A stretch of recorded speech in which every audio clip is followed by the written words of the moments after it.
Her laughter still echoes in my skull. The hood came down like a guillotine, crushing my hands against steel. Bones screamed. My voice betrayed me, one sharp cry before I bit it back.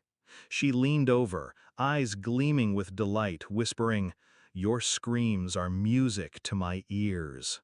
Then his shadow emerged, the lover, hammer in hand, a grotesque parody of execution.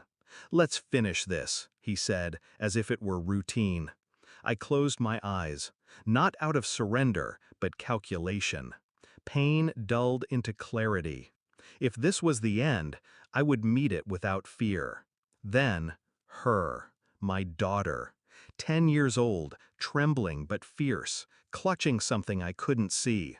Her voice shook the air. "Touch him again, and I'll make you wish you hadn't." For the first time, silence. Even the hammer paused mid-air. That moment, the fracture in their confidence, was the beginning. They thought they had broken me, but they had only revealed themselves. And I never forget what is revealed.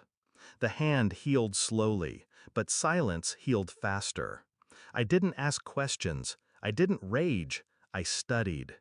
She carried herself like nothing had happened. Breakfast made, phone in hand, a smile rehearsed.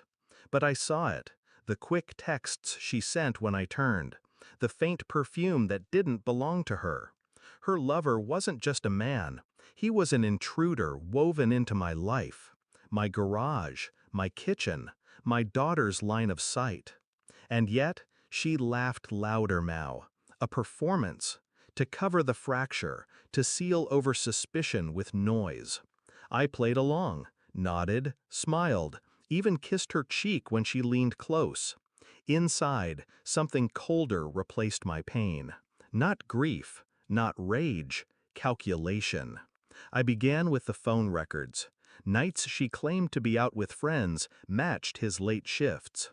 I traced numbers, saved photos from hidden folders, captured fragments of her lies. Every detail logged, every inconsistency stored like a weapon. DNA kits arrived in discreet boxes.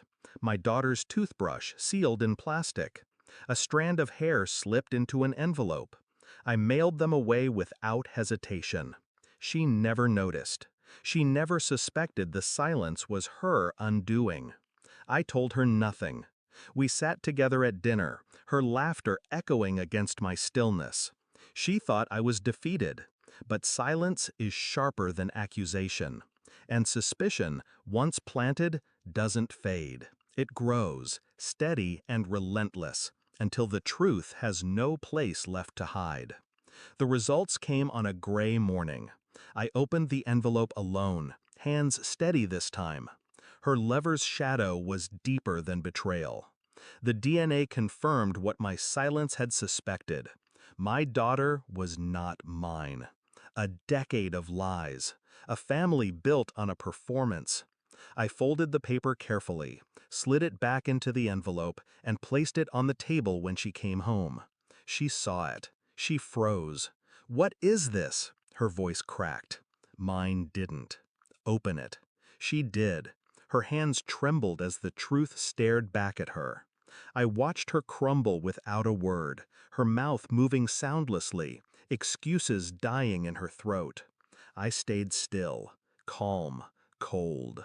The storm belonged to her now. That night, I packed a single bag.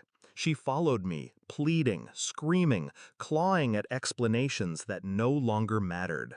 I left the house keys on the counter. Next to them, the envelope. And a letter, short, deliberate. "You will explain this to her, not me. Every lie, every touch, every betrayal, yours to own. She will know the father you stole from her, and the mother you chose to be." Her knees buckled as she read. I didn't stay to watch. The sound of her breaking was enough. I live alone now. The silence is not empty. It is clean. My hands have healed, though sometimes they ache in the cold. A reminder, not of weakness, but of endurance. I do not miss her. I do not hate her. Hate requires energy, and she is not worth the cost.